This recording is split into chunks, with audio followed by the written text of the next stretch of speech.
امام بھی بن گیا، اب بڑا درجہ مل گیا ان کو. تو اس سے یہ ثابت ہو گیا کہ حضور علیہ الصلوۃ والسلام کو اپنے پہلے جو میری بات ہوئی تھی اس میں آپ نے کہا تھا کہ حضور علیہ الصلوۃ والسلام تو ابھی پیدا ہی نہیں ہوئے تھے، ان کو تو امامت ابھی ملی ہی نہیں. آپ نے یہ بھی سوال کیا، حالانکہ ہمارا یہ عقیدہ ہے کہ حضور علیہ الصلوۃ والسلام اس ٹائم سے اللہ کے نبی ہے جب ابھی آدم کی تخلیق بھی نہیں. آپ نبوت سے بھی اس ٹائم شرف نبوت سے بھی آپ اس ٹائم سے نبی ہیں، اس ٹائم سے امام بھی ہیں، اس ٹائم سے رسول بھی ہیں. ہمارا یہ عقیدہ ہے. کیا نام ہے؟ اور حضور علیہ الصلوۃ والسلام کی امامت جب تمام انبیاء کی امامت ہے نبوت کے ساتھ، تو پھر مولا علی علیہ السلام کی امامت کو آپ ولایت کی امامت کہہ سکتے ہیں، نبوت کی امامت نہیں کہہ سکتے. آپ دیکھیں رسول پاک صلی اللہ علیہ وسلم کنت نبیا والآدم بین الماء والطین، رسول اللہ یہ بات ہے، ان سب سے سابق ہیں، اور ان کے کمالات ان سب حضرت ابراہیم علیہ السلام جب تھے، حضرت آدم علیہ السلام جب بنے. تمہارے پاس تو احادیث اس کے بہت زیادہ ہیں کہ وہ ان سب سے افضل. دوسری بات یہ ہے، دوسری بات نہیں، اب بات کا جواب سن. تو وہ ان کے افضل ہیں. تو یہ آپ نے کہا کہ پچھلے پروگرام میں آپ نے یہ کہا تھا، میں نے یہ نہیں کہا تھا کہ رسول پاک صلی اللہ علیہ وسلم اس زمانے میں امام نہیں تھے. میں نے کہا تھا اس وقت زمانے میں دنیا میں نہیں تھے، لیکن وہ اس دنیا میں آنے سے پہلے بھی اللہ تعالیٰ کے رسول تھے، اللہ کے نبی تھے. آپ اپنے کتب میں جا کے دیکھیں کہ آپ کے بہت سارے علماء کہتے ہیں، کہ رسول پاک صلی اللہ علیہ وسلم نبوت بعثت سے پہلے دنیا میں آنے کے بعد کافر تھے. میں آپ کو دکھاؤں. کون کہتا ہے؟ آپ کے بہت سارے یہ سب ایک اور وہ کہتے پھرے ہم سنیوں کے کئی مسئلہ کہ اب ضروری تو نہیں ہے کہ وہ ہم سارے ایک جیسی ہیں. اور دوستو جی یہ دیکھ لیں، اب یہ بے خبر سنی سید اس نے سیدھا سیدھا کہہ دیا کہ جناب جی سنیوں کے کئی سارے مسلک ہیں کہ وہ جو کہتے ہیں ہم بھی ان کے پیچھے ایسے چل پڑے. یہ ان کے کہنے کا یہی ہے کہ ظاہر ہے کہ سنت والجماعت میں بہت سارے عقائد کا آپس میں بھی ان کا کوئی کمبینیشن نہیں بنتا، ایک جیسے نہیں ہوتے. یہ علماء جو اکٹھے ہو کے پگے پہن کے جو تشریف فرما ہوتے ہیں، ان کے پیچھے سے ظاہر ہے کہ جو ان کے مدارس ہیں، جو مدرسے ہیں جہاں سے یہ عام خاصے کرتے ہیں، وہاں بیٹھ کے انہوں نے طے کرنا ہوتا ہے کہ ہم لوگوں نے کیا کیا چیزیں ہم نے ماننی ہے، کیا کرنا ہے. ویسے یہ جناب ابو حنیفہ کو اپنا امام مانتے ہیں، لیکن یہ بھی جو ہے نا ہمارے پاس یہ خرم صاحب، یہ بھی اپنا امام جو ہے نا ابو حنیفہ کو مانتے ہیں. اور یہ ظاہر ہے کہ سنی ہے، تو ظاہر ہے انہی کے پیچھے انہوں نے قیامت والے دن کھڑا ہونا ہے. یوم ندعو کل اناس بامامہم، ظاہر ہے کہ اس دن جب پکارا جائے گا، اٹھایا جائے گا، بلایا جائے گا، تو خرم شہزاد صاحب ان کے پیچھے جناب وہ کھڑے ہو جائیں گے، ابو حنیفہ صاحب کے پیچھے کھڑے ہوں گے. اور ان کے جو دادا جی ہیں وہ ظاہر ان کی الگ لائن ہوگی، اس کے پیچھے جتنے بھی ہیں یہ اہل تشیع ہیں وہ کھڑے ہوں گے. تو اب دیکھیں فرق کتنا آ جاتا ہے. اس لیے ہر بندے کو اپنی اپنی فکر کرنی چاہیے. اور اگر ہم علماء کے پیچھے چلیں گے اور ان کے نعرے صرف مارتے رہیں گے کہ جناب جی مفتی فضل احمد چشتی زندہ باد، ہاں جی کیسے زندہ باد؟ جس بندے نے مر جانا ہے، مٹی ہو جانا ہے، اس کا نام و نشان ہر چیز ختم ہو جانی ہے، وہ کیسے زندہ باد؟ اور یہ ہم خواہ مخواہ کی کسی کے اوپر نوٹوں کی ویلیں پھینکتے رہیں یا انہیں اپنا رہبر و رہنما مان لیں، اور خدا نخواستہ ہم نے اپنا اس دنیا میں رہ کر کوئی رہبر و رہنما غلط چن لیا تو قیامت والے دن ہمارے پھنسنے کے علاوہ کوئی رستہ ہمارے پاس نہیں ہوگا. بھلے وہ سنی ہے یا شیعہ ہے، وہ ہر چیز پہ غور فکر لازمی کرے. شیعوں میں بھی مسئلہ کیا ہے؟ نہیں ہے شیعوں میں کوئی نہیں. شیعوں میں بھی مسئلہ ہے. شیعہ جو ہیں بالکل، اگر کوئی شیعہ کہتا ہے وہ مذہب سے خارج ہے. شیعوں میں یہ ہے سر جی سب انبیاء، نہ صرف ہمارے نبی صلی اللہ علیہ وسلم، سب انبیاء بعثت سے پہلے بھی معصوم تھے.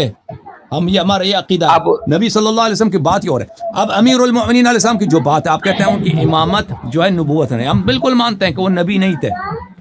وہ نبی نہیں تھے، درجہ کم ہو گیا.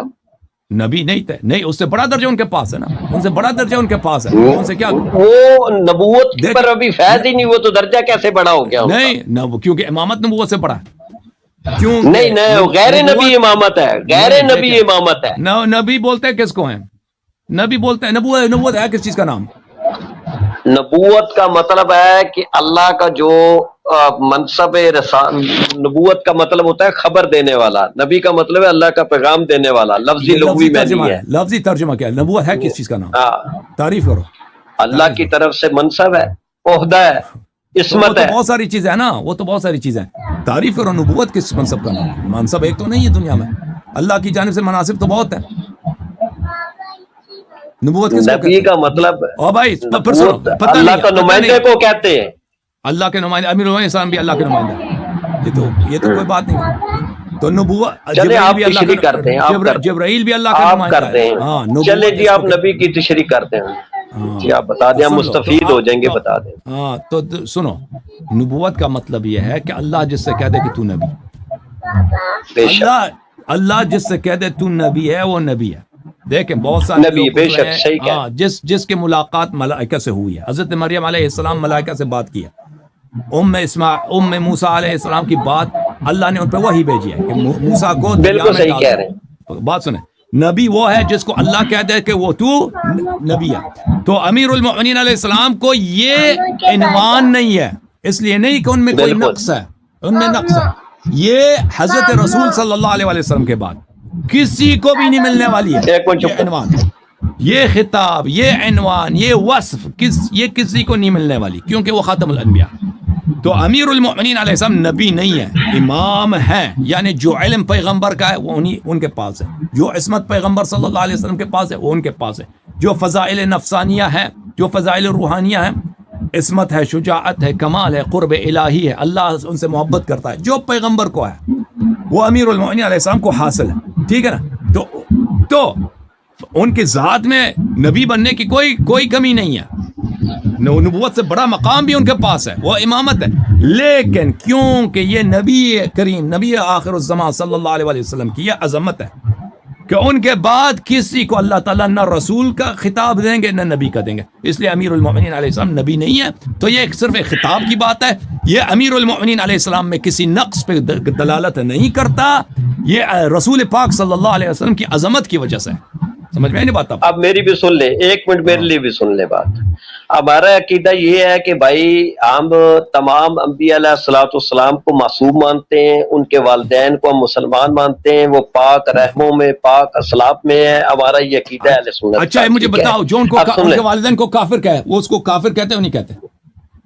ہم اس کو لعنتی بھی مانتے ہیں اور اس کو خبیث بھی مانتے ہیں اور جہنمی بھی مانتے ہیں۔ اچھا، جو مسلم نے جو باب لایا نا، مسلم نے وہ روایت، ایک منٹ وہ جو روایت آپ مجھے بتائیں گے نا، وہ میرے علم میں وہ مسلم کی ہر بات حجت نہیں ہے ہمارے لیے، نہیں ٹھیک ہے؟ نہیں، مسلم میں نہیں کہتا حجت ہے، مسلم حجت ہے۔ آپ نے ابھی خود اعتراف کیا، میرے بھائی، میرے عزیز محترم سید صاحب نے اعتراف کیا، جو پیغمبر صلی اللہ علیہ وسلم کو نستجیر باللہ، مشرک کا بیٹا کہ وہ اس کو لعنت بھی کہیں گے، اس کو خبیث بھی کہیں گے، اس کو لعنت بے شک بے شک بے شک، کیونکہ مسلم نے یہ کہا ہے اور ابو حنیفہ نے یہ کہا ہے، تو آپ کے قول کے مطابق ابو حنیفہ اور مسلم دونوں حدیث میں لعنت کے ابو حنیفہ نے کہاں کہا ہے؟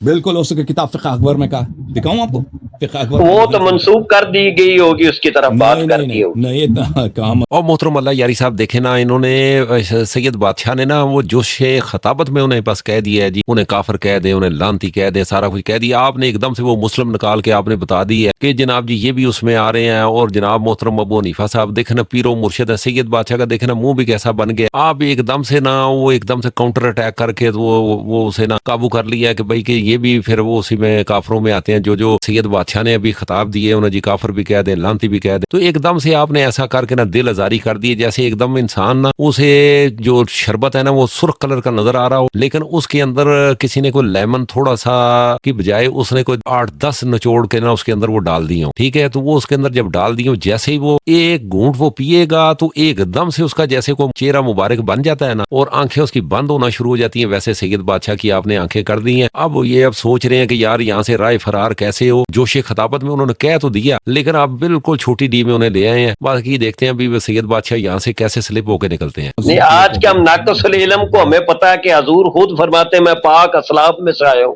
تو ہمیں یہ روایت کا پتا ہے تو ان کو نہیں پتا ہوگا۔ آپ کے کتب میں یہ کسی سند کے صحیح سند کے ساتھ نہیں، آپ کے کتب میں یہ روایت کہ وہ رسول پاک صلی اللہ علیہ وسلم کے اسلاف جو ہیں وہ کیا تھے، وہ مسلمان تھے، یہ کسی ایک صحیح سند کے ساتھ نہیں ہے، یہ سب صحیح۔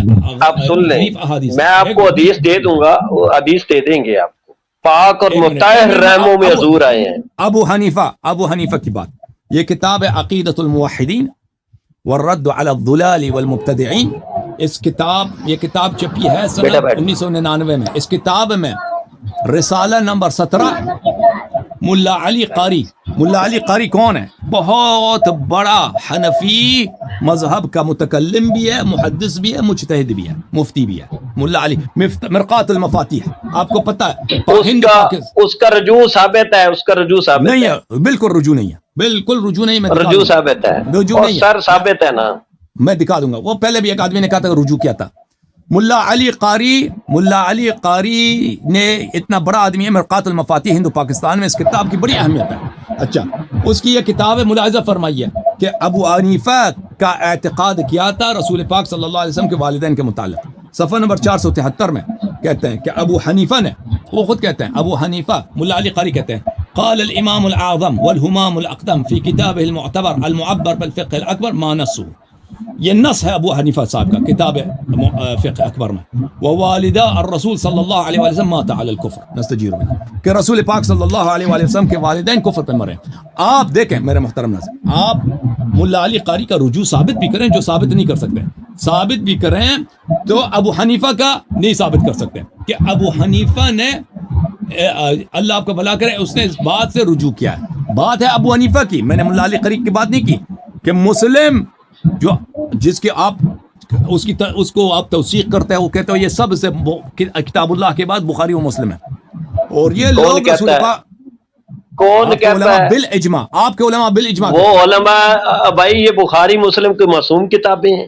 اب کیسی باتیں کرتے ہیں اللہ جاری صاحب، اس میں تو بہت سی ایسی عجیب روایات. وہ اللہ یاری صاحب یہ دیکھیں نا، یہ بھی سید بادشاہ نے کہہ دیا ہے کہ بخاری مسلم کون سی کو معصوم کتابیں ہیں، اس میں بڑی عجیب و غریب روایات ہیں. آپ ایسے مختلف چیزیں آپ نکال کے بتاتے جائیں گے تو ظاہر ہے وہ جوش خطابت میں کوئی منہ سے چیزیں نکل جاتی ہیں، پھر اس کو اب کور اپ کیسے کیا جائے؟ اب ظاہر ہے پھر کتابوں سے ہی جان چھڑانی پڑتی ہے نا. ہوگا کیا کہ ہمارے سنت والجماعت سے یہ کر کے ایسے تھوڑا کر کے تو ساری کتابیں ہی جو ہے نا ان سے دور ہوتی چلی جائیں گی، تو باقی ان کے پاس بچے گا کیا؟ اس لیے تھوڑا انہیں کو تھوڑا سا رستہ آپ دیں گے ہمارے سنت والجماعت والے. ظاہر ہے اسی لیے آپ کے پاس آ کے تو یہاں پہ ڈسکس وہ نہیں کرتے ہیں، پھر وہ بیٹھ کے اپنی ویڈیو بناتے رہتے ہیں، وہ آ کے آپ کا سامنا نہیں کر سکتے، کیونکہ ظاہر ہے پھر آپ جو ہے نا مختلف چیزیں آپ نے پڑھی ہوئی ہیں اور کتابوں کے انبار لگاتے جاتے ہیں. ظاہر ہے ہمارے سنت والجماعت والے پھر ان کے پاس بھاگنے کے لیے کوئی رستہ نہیں نکلتا. میں کافی عرصے سے دیکھ رہا ہوں کہ جتنی بھی ویڈیوز آتی ہیں اس میں جو سنت والجماعت کے جو علماء تھے انہوں نے جتنا کچھ بیان کیا تھا، لیکن جب ہم دیکھتے ہیں کہ وہ ان کا آپ کے سامنے وہ آتے ہیں تو وہ چیزیں جو انہوں نے ممبروں پہ بیان کی ہیں، مسجدوں کے اندر اور ممبروں پر بیٹھ کر انہوں نے جو کچھ بیان کیا تھا، آپ یقین مانے بالکل وہ اس سے الٹ چیزیں جو ہے نا وہ آپ کے پاس آتی ہیں، وہاں سے آپ بیان کرتے ہیں. پھر ہمارے جو ہے نا جو علماء ہیں وہ ایسے بس نا آپ کو دیکھتے رہتے ہیں کہ یار یہ انہوں نے کیا بیان کر رہے ہیں. ہمارا یہاں پہ وہ جو نا کچھ اختلاف بھی آپ سے وہ زور لگاتے ہیں اپنا، لیکن اس میں ہوتا کیا ہے، نتیجہ جو ساروں کے سامنے آتا ہے وہ سمجھ آتا ہے کہ ہمارے جو سنت والجماعت کے علماء ہیں یہ ایمانداری سے بے دھڑک ہو کر اپنی مساجد میں جھوٹ بول بال لیتے ہیں، لیکن یہاں پہ آپ کے پاس آ کے ان کے وہ فارمولے نہیں چل رہے. تو اس میں ہم لوگ کیا کریں گے؟ یہ جتنے بھی جو سادے امتی ہیں رسالت مآب صلی اللہ علیہ وسلم کے، ان کو چاہیے کہ غور فکر کریں، اس میں دیکھیں صحیح کہ ہمارے علماء کیسے اپنا جو ہے نا وہ گرگٹ کی طرح وہ رنگ بدل لیتے ہیں. پھر وہ جو مساجد کے اندر وہ بیٹھ کے تو تقریریں کرتے ہیں اور کہتے ہیں اللہ یاری کو نہ سنو. اب سنیں گے نہیں تو ہم کمپیریزن کیسے کر سکتے ہیں؟ دو چیزیں ہمارے پاس ہوں گی، ہم اس میں سے اپنی بیسٹ جو چوائس ہوتی ہے وہ ہم کر سکتے ہیں، ہم چن سکتے ہیں کہ جو ہمارے لیے بہتر ہے. اس دنیا میں رہ کر ہم اپنے آخرت کے لیے تحفہ جو ہے وہ ہم اپنے ساتھ لے کے جا سکتے ہیں. تو اس لیے ہر بندہ جب اپنی جگہ پہ وہ اپنی فکر کرے گا، غور کرے گا، تو میرے حساب سے اس کے لیے بچنے کے لیے چانسز زیادہ بنیں گے. میں جتنی بھی ویڈیو لاتا ہوں یقین مانے کہ ہمارے سنت والجماعت کی بہت زیادہ انسلٹ ہوتی ہے، بڑی بےزتی ہوتی ہے. ابھی اس کے یہ جو سوئے ہوئے سید ہے خرم صاحب، ان کی ظاہر ہے کہ ویڈیو کے 1-2 پارٹ اور بھی آپ کو دکھائیں گے تاکہ یہ آپ کو سارا کمپلیٹ آپ تک پہنچے، تاکہ آپ کو بھی سمجھ آئے کہ یہ جو بھلے کوئی سید ہو غیر سید ہو، سنت والجماعت کے جتنے علماء آتے ہیں کیا خیال ہے یہ اللہ یاری کے سامنے آ کے جھوٹ بولتے ہیں، یہ سچ بولتے ہیں، دودھ کا دودھ اور پانی کا پانی ہوتا جاتا ہے. انشاءاللہ ہم ان کا نیا کلپ آپ کے پاس لے کے آتے ہیں. بہت شکریہ.